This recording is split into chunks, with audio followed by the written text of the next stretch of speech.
Topesi bino mbote libota bana nzambe baye bozingolu ya kolanda biso bipai na bipai tika ete nzamba lola apambola bino nzamba lola amona moko na bino baye boze kolanda biso na ngonga oyo tozali bongo awa na lycée Dr Shaumba ndenge toyebisaki bino mbaleleki pambate bassin na nzambe ya KDC bazali bongo na assemblée générale et banaki mukola le 25 et l'autre tozali le 28 nde na boye bokutani yango topeli kita yango ezali na kosila mokolo mwa lelo yango tolingi sikawa bino moko bolanda makanisi ya bassin na nzambe baye ba participer na milulu oyo makanisi mabango mikano nini ezwami mpona ntombwama to boke ya liboso ya lisangaye na kombo ya KDC na lingina luba mingi penzate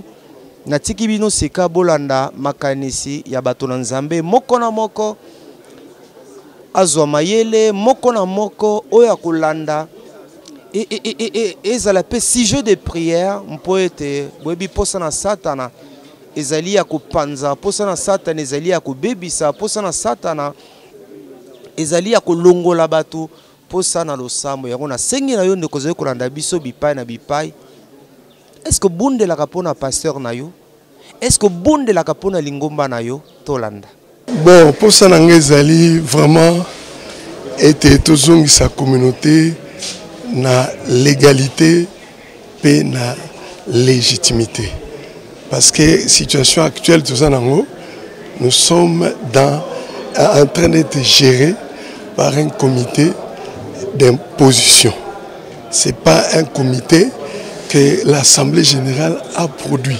C'est 8 personnes qui se sont réunies, même si c'est au ministère de la Justice.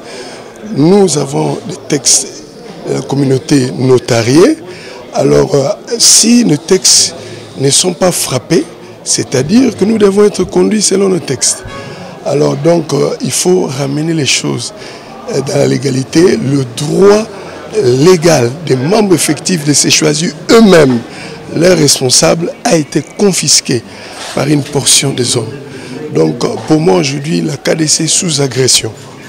Donc je bénis Dieu de ce que le droit de choisir, plutôt de se réunir, d'abord comme assemblée générale, est ouvert. Et je suis content. Et puisse Dieu nous aider à remettre les choses dans la légalité. Parce que nous avons pratiquement, quand on dit marchons dans la lumière, nous avons deux lumières. Nous avons la lumière de la parole de Dieu. Dans la KDC, nous avons la lumière du statut et règlement d'intérieur. C'est-à-dire qu'on ne peut pas dire que nous marchons dans la lumière et puis on bafoue la parole de Dieu et on piétine aussi les statuts. Donc marcher dans la lumière, pour nous, nous sommes éclairés dans notre marche par la parole de Dieu. Nous sommes aussi éclairés dans notre marche par les statuts et règlements d'intérieur. Donc, dire que nous voulons marcher dans la lumière, voilà nos deux lumières, et qui ne se contredisent pas.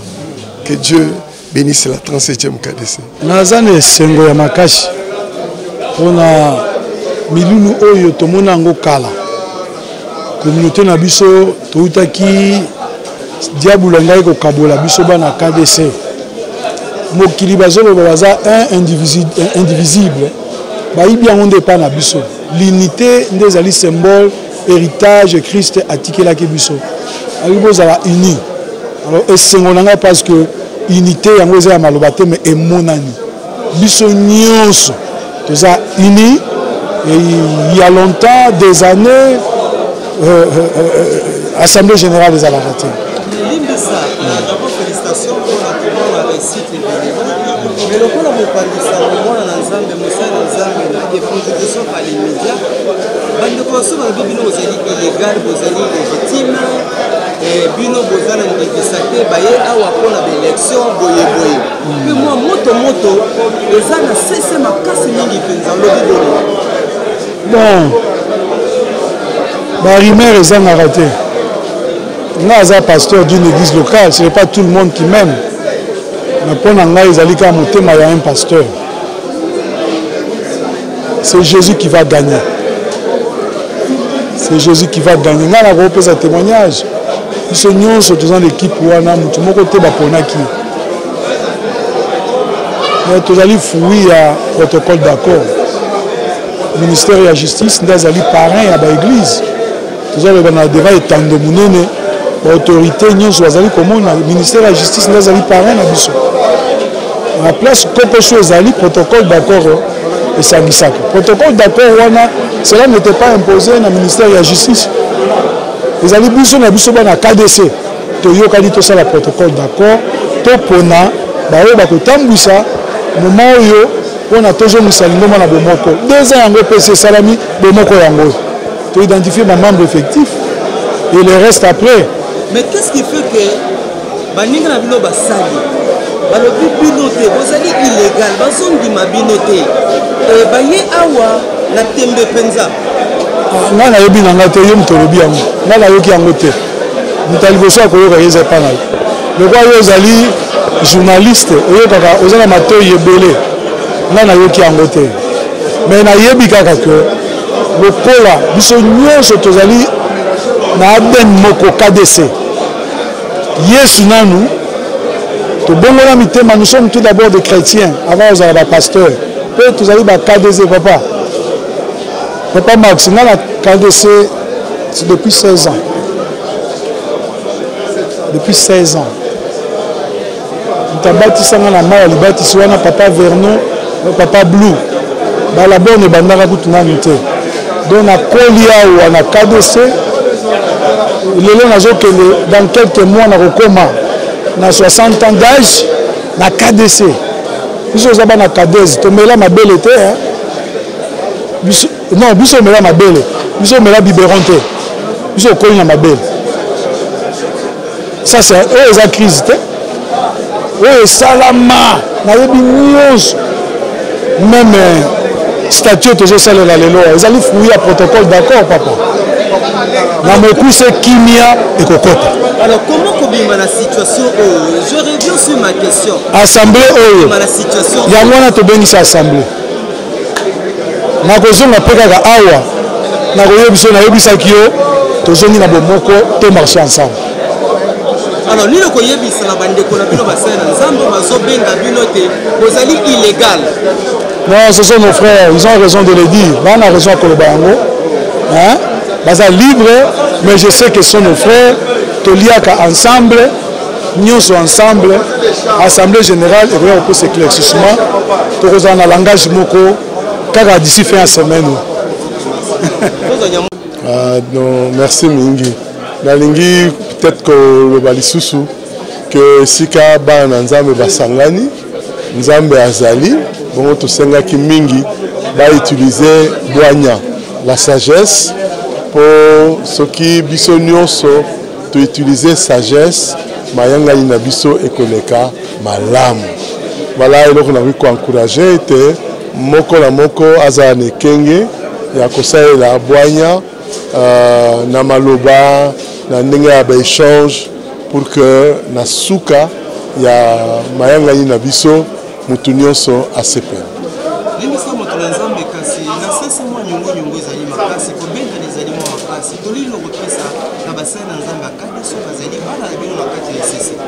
Bon, na lobaki yango il faut bomoko soki nungu ezali tolimbisana et puis c'est tout.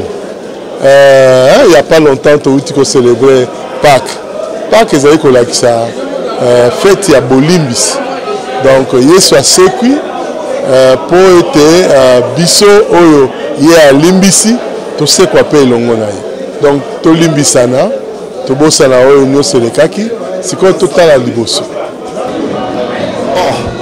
Merci beaucoup papa journaliste. Assemblée oyo ebandi. Bon, pour nga ezali assemblée, il y a réconciliation.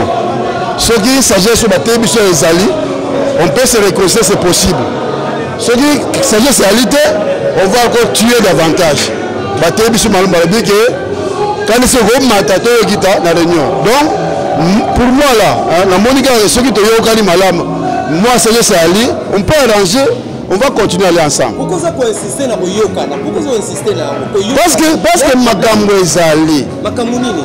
makambo ezali makambo ezali ya protocole d'accord oyo basala ezali ya moyibi eza ya solo te ngai omoni otuli ali membre ya comité exécutif sortant nakomaki fin mandat natika mandat na ngai bakanga ngai natika mandat na ngai te et pourtant il y a un comité parallèle qui fonctionne oh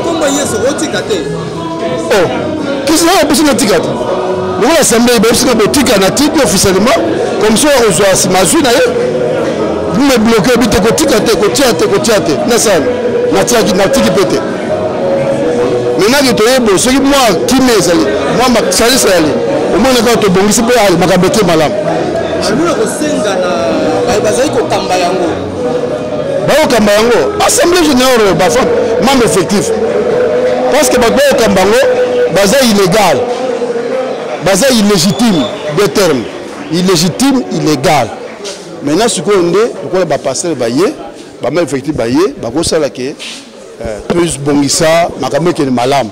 OK, merci beaucoup. Ya solonde na FC Bino toza na lycée Docteur Chaumba lelo ezali mokolo munene. Et bandaki mokolo ya le 25 le toza le 28 donc fin lelo ezali ya assemblée générale ya bandeko na biso ya KDC et caméra na bino ye e ka kotuna mituna bango moko baloba bayebisa biso bango moko baloba lokola basai na Nzambe na Biblia bango moko baloba lokola basai na Nzambe na o etali bokutani oyo ezoleka ndenge nini basepeli nango nini basepeli nango te bino moko bolanda bango to bani na pasteur Olivier Bobwa ye azali pen de konanga to tangana na ina mais ya sisa vanga azali yaya Moussa Nzambe pe animateur culturel Shalom papa Max. Voilà, merci pour na ondimi koyana na mituna na biso. Oizoleka awa. Eza politique hein? Oui, eza politique ya lola, eza politique parce que politique eza ki moyi bitende baloba. Eza l'art de gérer la cité. L'église aussi pour étambola, il faut une certaine politique pour la marche dans l'administration le bien. Tebaka eza tezanga famille moi na papa leki moi maman leki moi tout ça soki moi na tata leki na maman leki na noko babenga baka c'est que ça quand mais en réalité toi makila moko toza ko bongisa lolenge lingoma na mseko kotambola parce que assemblée de Dieu est un régime congrégationaliste, cela veut dire que c'est l'assemblée qui prime. C'est pourquoi na ba choc ya ba idée des lumières réseau ko jaillir donc to fandi pour nato bon, ça marche, il y a communauté et c'est la routine, tout ça là, chaque 2 ans, tout ça, c'est ce qui se passe. Donc il n'y a pas quelque chose, il y a une assemblée ordinaire. Bon, il y a un investigateur, peut-être ce qu'on a d'informations, mais moi je sais que nous sommes là pour continuer avec notre assemblée ordinaire, donc je ne connais pas. Pourquoi passer Olivier Zobomba? Pourquoi Zobomba na solo ina batebe? Pourquoi Zoba vérité te moto? Peut-être pasteur Lydia Koye ba makambo ezali ko oyo zolo ba menga na ebika wana. Pasteur, merci beaucoup. C'est la tour, c'est la zone qui n'est pas pasteur parce que Moussa Nzam Sozali. Alors, comment faire pour que aboutissement aboutissement na kimia lokola bassin Nzambe na mayangani oyo? Moi je crois que ezaka likambo ya kobima na ba sentiment personnel, ba ego, kota l'intérêt à Christ. Pas intérêt à la communauté na biso. C'est total la même direction, tout l'ongoli ba intérêt personnel. Moi je crois que l'église va marcher et tout tambola très bien. OK, merci beaucoup alors. Match beta maté. Match beta maté. Ngana zolo ba na qualité le rôle la pasteur mais le rôle avocat. KDC c'est une grande communauté, ils ont Régine Amibeko. Oyebi œuvre union so humaine ils ont na moi ba imperfection. Ils allaient tout simplement colongoler un peu ba illégalité, kotia ba légalité, c'est ce qui est. Alors, ce que on dit batunyo to bazar reni, ils allaient ka colongola moi ba illégalité amike mike. Illégalité on est maître, na bengo ce ko maître. Pasteur, vous allez permettre illégalité ni no lingi ba longola. Te, illégalité ça na sens ozo kanisate. Illégité ils allaient ensemble bengamaka chaque 2 ans. Mais to sali 6 ans ensemble bengamagité. Ils allaient déjà illégalité. Alors tant to vandi to solo les a déjà légalité. Donc to vandi siko na légalité. Alors légalité wana yango nde osala que to regarder na même direction. Parce que évoquer qui problème il y a ministère et la justice. Te ministère de la justice azali organe politique. Alors l'association sans but lucratif to ba soubel o bazali géré na loi 004 bazalaka na ba makam na bango ba traitaka directement non avec les cabinets du ministre parce que c'est politique mais avec la direction direction des cultes et associations. Alors ndeko Max lokola la culte et association ceux qui to sololi to bongisi na biso to pesi rapport kuna to déposer yango bango kuna ba entériné. Alors entre nous les pasteurs il y a pas un problème hein kolobake ozali na ba tendance na yebite tendance yango ezali nini tendance ezali kaka moko ya Yesu c'est-à-dire tout le monde doit regarder tout droit vers Jésus-Christ. L'église est Yesu Yesu nde kolo lingomba mais l'état pe asungi biso na mobeko pour que na Bible na mobeko tozalaka na yango statut hein Papa Marx tozali na Bible tozali na statut wana elegaka na aner statut wana po tozwa personnalité civile elega na aner eleki na ba service nyonso bandimi yango toza légal yango toye awa c'est-à-dire ezali kaka Bible na biso na statut na biso toza na ba différence mosusu te kolobaki ko sepela na bango te bango ba pasteur biso tout to ba pasteur c'est pasteur ko sepela mninga ne pasteur te makambo ezokende malamu pour tozali église biso tozali ba parti politique te mais bozukumbela ngo lelo na ndenge ya parti politique pasteur te tozali église te non limbisanga moto na nzambe limbisanga pasteur nasala bino awa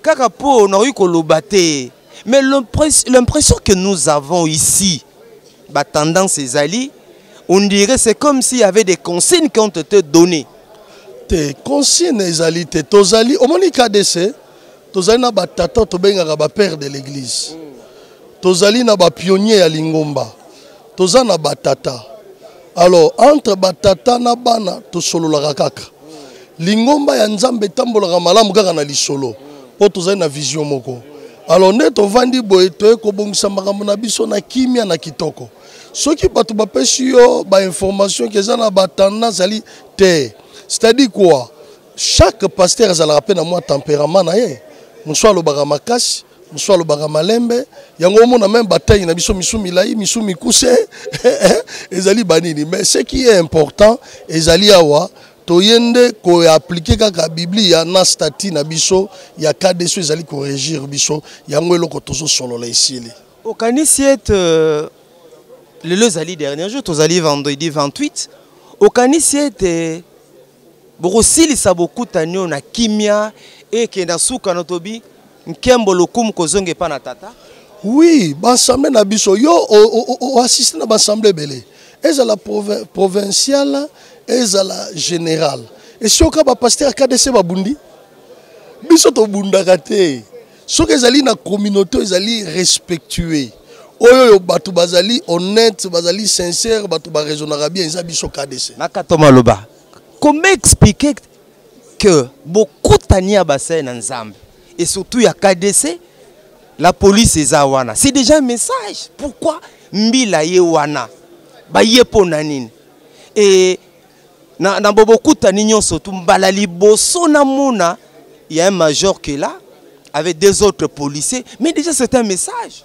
oh papa na quoi ya veni na yo omona ka souci atezalaka te non pourquoi la police est là pourquoi la police est là soki police azali kosunga awa watozali na bana ya classe non atelemili bino le pasteur yokanano awa tozali na SCC tozali na baloko habituel ya KDCT awa tozali na cadre na kati ya SCC na Shaumba tozali na bana classe tozali bana classe baza musika la mbila zana bino comprenez que c'est un avocat aza vraiment awa azali avocat et azana ndenge azo répondre comme avocat alors tout ça la nini pona manga nyoyo elikana kimesi la bien te ndenge kaka toye na commission wana toke na plénière na biso tokosala ngo na kimia eza lokola assemblée nationale ya mokili te ya biso ana tunako motuna oya na assemblée belé et soka mutazwi mbata bon okobanga la police pona la police azali na enclos oyo azo sala mosala na ye ndenge batia na veni na yo batia souciat ndenge pe biso tokoza sécuriser et puis il faut yeba que na katia ba pasteur à KDC il y a des autorités, il y a des colonels, il y a des généraux ainsi de suite. Mutu soka yena garde du corps na ye te wana ba garde de corps te wana ba garde de corps te ba ye pona bino pona okazu po bazo banga puisque à cause ya ba tendance alors bazo banga tika to tia la police wana kana okazu makambo eleki malamu te ba comment ko sopama malili. Voilà, merci. Un dernier mot. Merci beaucoup pour la musala aux sala ya kitoko, mais biso na KDC to la penda bana nzambe. To bundaka te pe to la na tendance te. Place batu bazali ba différence ezali o ba bengi ba choc d'idées. Il y a pas de conflit. Chez nous, il y a pas de conflit. Toi peut attendre un conflit mon côté. Toza na conflit à mon côté. Mais tout simplement tozo bongisa makambo na biso ndenge nini ekotambola. Pe okoyo kati na suka toko kabwana na ndenge ya kimia ndenge ka to kabwana ka merci. Voilà, tozo kobara ko koba ndenge na psa kibino ne bandeli le zali clôture ya assemblée générale ya KDC bozolanda bino moko makanisa basai na Nzambe. Naza pena songa ko yamba moto na Nzambe Benjamin Mayamba ya utina Lukala na Congo central. Nous servons de messe, acolyte, l'église catholique, na paroisse Saint-Esprit Livulu, le pasteur Benjamin Mayamba, bazali bato bakamba ki biso, bazali bato ay ko encadrer biso et na témoignaka mingi pona ye, na yebi malamu ndinga zalaka et ko komona ye ko comme pasteur, na yikoloba ete ça c'est un miracle de Dieu. Aza muto nzamba leki na nzela na ye po ndenge na yebaka ye ayiko koma pasteur te. Il est le pasteur Benjamin ko koma moto na nzambe ko te ya sango malamu po na biso bana livulu ezali fierté munene. Moto na nzambe shalom. Shalom papa. Na rosimbelo micro oti lukala oyiko participer na assemblée générale ya KDC. Mais lokola mopandisa ngope mwana na nzambe nazomona banungu ezali mingi nungu ezali mingi nazomona ata bozolo batana bokabwana ezali lobi bone. Merci papa Mas na kopesanga maloba liboso vraiment eza ngolu ya Nzambe pona zala oyo na zalelo. Alors ngolu wana na koyo ko négliger yango te esengeli na zala sérieux parce que musali na Nzambe esengeli azala sérieux parce que tout ça ko représenter Nzambe. Ils ont une valeur moko, ils ont cruciale et éternelle que Dieu nous a accordé. Alors, les gens batu bazali, bamsusu, babungi saka un peu, le lingue ya solo a makambo.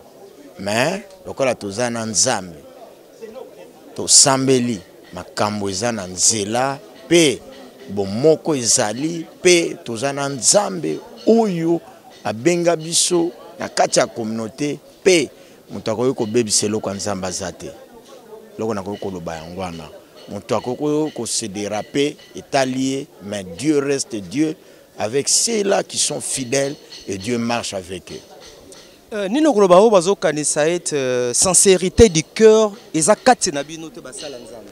Non, ndenge na wuti koloba tout d'abord avant comme passer tu dois être tout d'abord un enfant de Dieu, c'est-à-dire une personne qui a accepté Jésus comme Seigneur et Sauveur. Au bandé na ba étape wana ya mwana Nzambe, adoration, après oyo koma musala Nzambe. Là, on peut vivre la sincérité. Mais ce qui tu n'es pas né de nouveau, bongoli motema te, oyo lataka étiquette ke naza musala Nzambe. Là, on peut faucher makambo belé et puis yo monde oza disqualifié. Parce que bana Nzambe o bazana kati ba ko détecter que en tout cas ta façon de faire, intelligence na yo, tout ce que tu es, tu n'es pas régénéré. Alors bana Nzambe lokola bazana pouvoir Nzambe ba ko zongisa toujours makamna nzela eloko mtu na koloba ngwana. Alors limbisa ngai nazana bino parce que na ba bokutani na bino nyonso tu ya assemblée générale. mais nakoma na conseil te baka eza makasi bokabwani eza makasi. Merci papa, eza eloko esalamaki bamikolo eleki pe mitema bato moto ayebi yango Nzambe, mais lelo nde tozawa toza ini parce que moko onga na kobenga koko papa Vakambi atei mateya ya kosakana te alobi na kati na biso tokokozala jabe na bokabwani otoloba oyo aza la bonne otoloba oyo aza bote ye moko kutu alobi na biso ke lingomba ya la bonne ebandaka yende mutu apesaka ndingisa papa Verno abanda pe ye moko alobi yango bana la bonne baza bana na ngai bino nyonso boza bana nga donc ba tendance on ezaki kala mena ndenge ya lelo po ensemble général ordinaire to ay ko bongisa makambo et kotala mpaka lingomba père de l'église makambo lobi na prière to selezaki tellement makasi oya kolinga ko bunga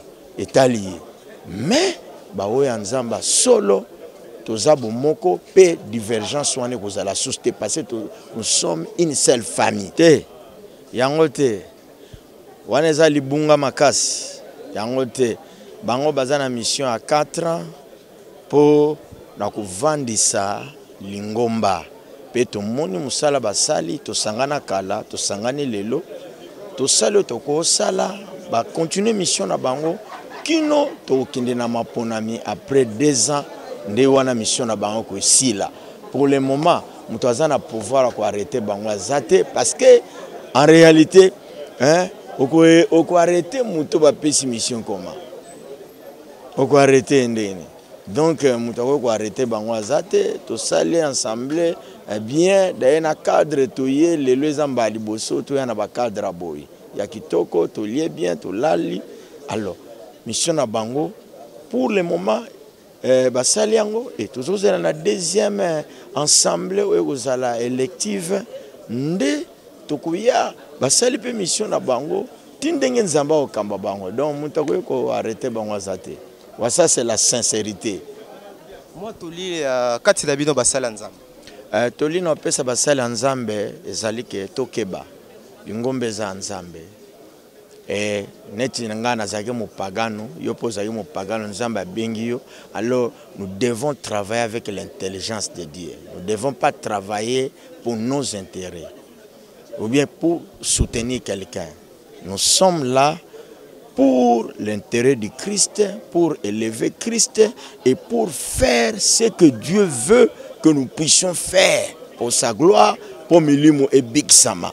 Et sa politique à mokilité pour toya na ba tendance toya na lolenge moko bozo mo la makambo eza Nzambe te tokeba nango parce que un jour nous allons paraître devant Dieu, chacun sera jugé et c'est grave le jour là Dieu te dise que éloigne-toi de moi, tu étais serviteur qui n'a pas servi selon les normes.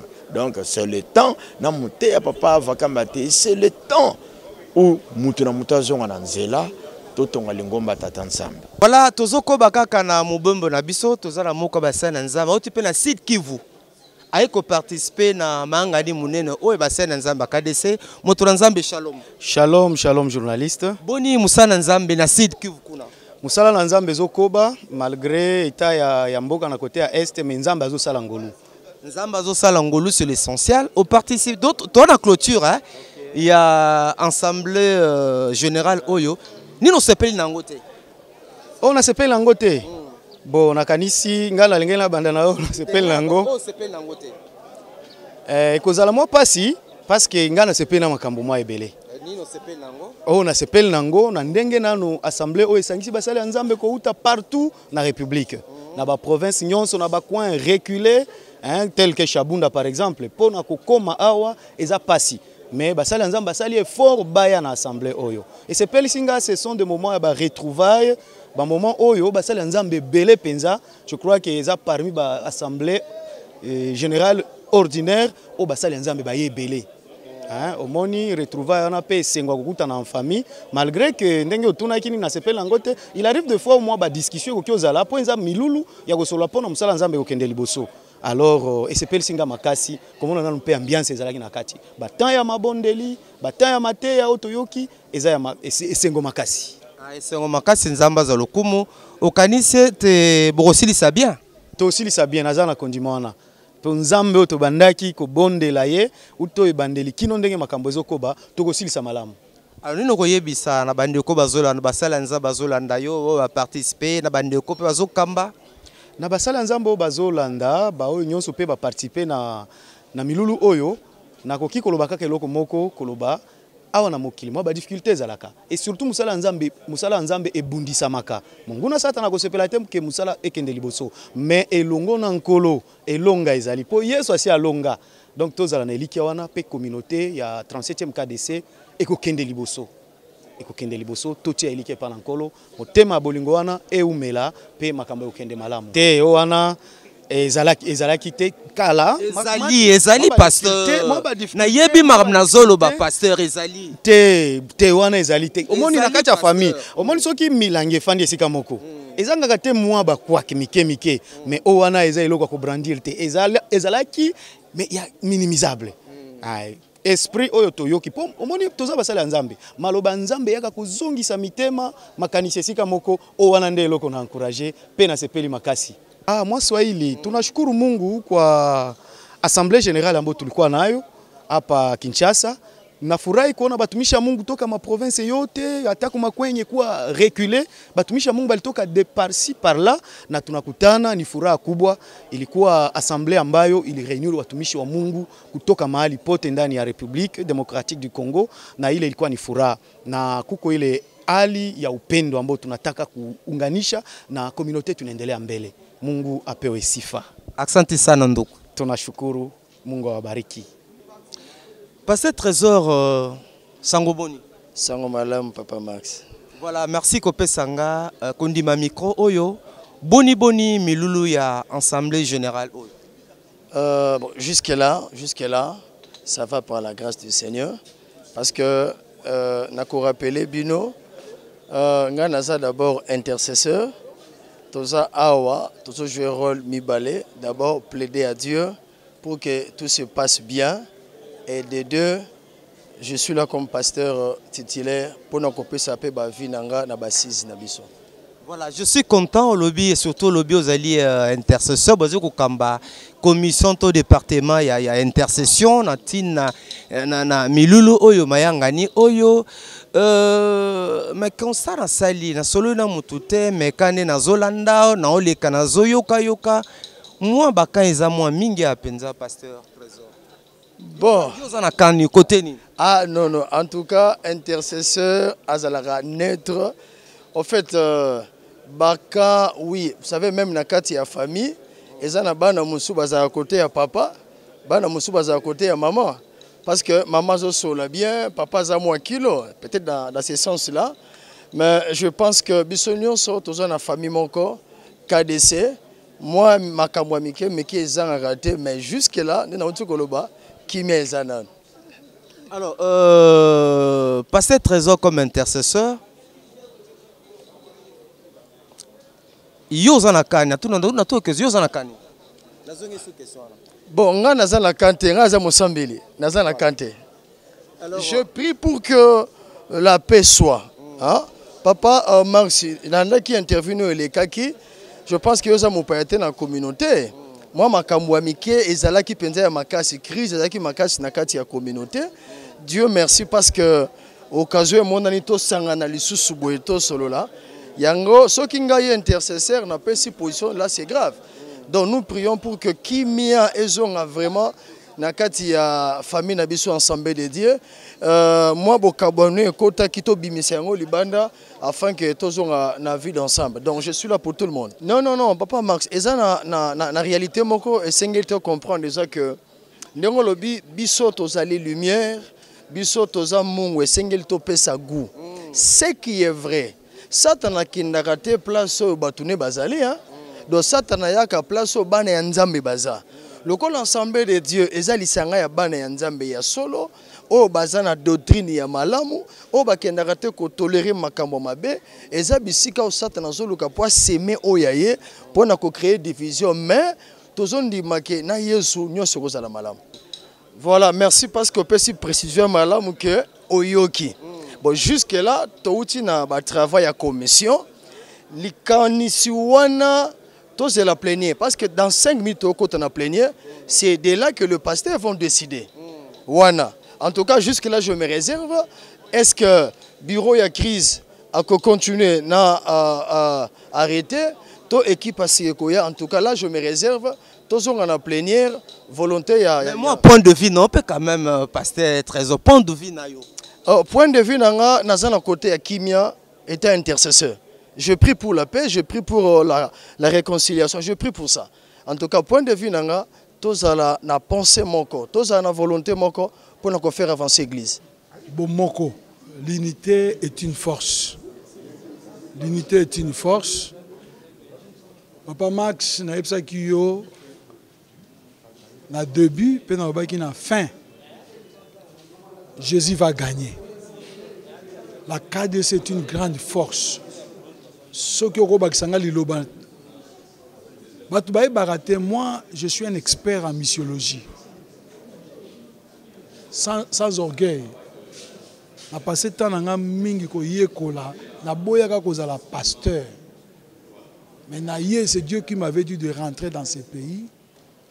Et je fais un sondage, les assemblées de Dieu, tous allés une grande église, plus que l'église catholique. Ça la preuve, hein? Ça la comparaison.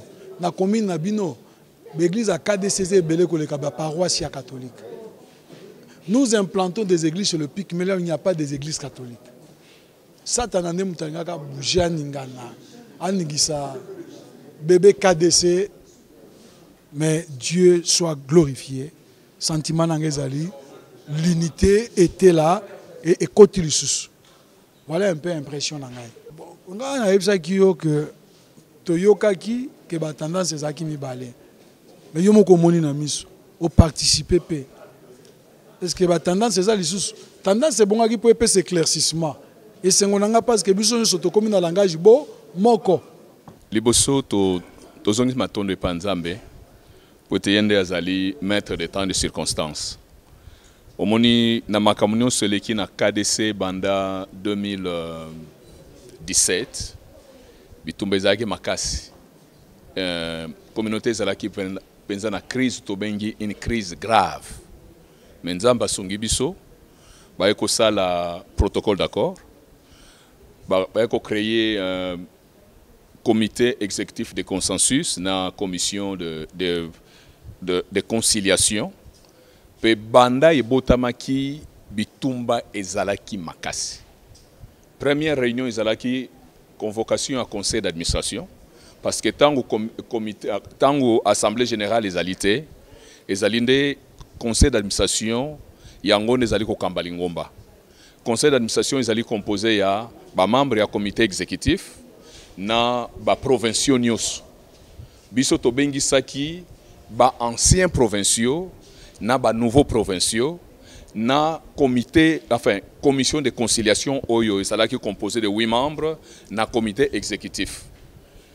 Déjà dès le départ ezalaki bitumba po batuana basangana kasi nzamba songaki biso to sangani to ziba résolution deuxième fois parce que ezalaka mingi chaque 6 mois to sali lisusu ba conseil d'administration kino to ekosala makambo nyonso lelo ezalaki lokola summum to komi na sommet pour assemblée générale à adopter ou rejeter. C'est vrai, azalaki na droit ya kosala boye parce que l'état de apesi biso ba recommandation wana. Comité wana ezalaki nango éluté, ezalaki comité moko nommé. Mais comme il a fallu que tozalaki na kati ya assemblée générale, l'assemblée générale a trouvé bon que le comité continue jusqu'à 2025 parce que likambo ya monene ezalinde ba élection. Oyo memi crise na kati ya communauté ezalaki ba élection. Oyo ba monaki lokola ba fraude ezalaki po ba membre bazalaki identifié te. Skoyo to wuti ko sala identification ba membre et nous allons prendre toutes les précautions du reste ce que tal ba machine ezawana to ko imprimer ba carte de membre et ya ba membre effectif. Ba carte wana ezali infalsifiable. Donc tant que y a une élection il y a 2025, il n'y aura même pas moyen de dire non, tout le monde a triché parce que toutes les précautions seront là. Donc nakoloba nzambe azamalamu alingi lingoma na ye ekende liboso. Les restes devront savoir que Jésus revient. On n'a plus le temps de se battre tout le temps. Trompette lingue sonner, mieux vaudrait aller de l'avant et tokomisi nzambe po tozokende liboso. En tout cas, topamboli nzambe, c'est vrai, tant que toyaki imité mzaki likolo, mais église, église nzambe. Yesolobi, je bâtirai mon église et les portes de l'enfer ne peuvent prévaloir contre elle. Donc ce n'est pas nous qui bâtissons, c'est Jésus-Christ. Biso un instrument. C'est vrai, toyaki habité maman likolo, mais nzamba sali, oui, si dans une famille, nakati libota, tiraime zangakate. Mais le plus important, c'est la fin. La Bible dit que la fin vaut mieux que le commencement. Donc, topamboli nzambe pona souka o isitokiti malamu, libota toza libota moko. La KDC c'est une grande fraternité, c'est une grande famille. Et ton début ça mieux était assemblée oyo. Eza tonus ya sika pona communauté na biso. Et nazo senga na ba sali nzambe nyonso bana nyonso KDC to simba na maboko to zala makasi poto tonga communauté oyo. Ya munene weza KDC et to memango liboso. Merci mingi. Ya solo bozaleke belé à kolanda biso pendant du 28 kino le 25 tozalaki wana pona kosunga bino koyeba boni assemblée générale ya bande kona biso à KDC ezalaki koleka pe eleki. Ya solo nakanisi bolandi makanisi ya basana nzambe ndenge na ndenge o bapesi biso tolo balesusu nini. Biso tolobete Jésus-Christ a gagné, que la gloire revienne à notre Dieu. Merci na ingénieur Giga, il y a Sungi Biso na Musala qui toko na montage na prise de vue. D'ailleurs, à te connaître accident dans la moto kasi Zamba boya kufa kaka pona milulu oyo botika la malamu ndeto kutani mbalasima. Shalom.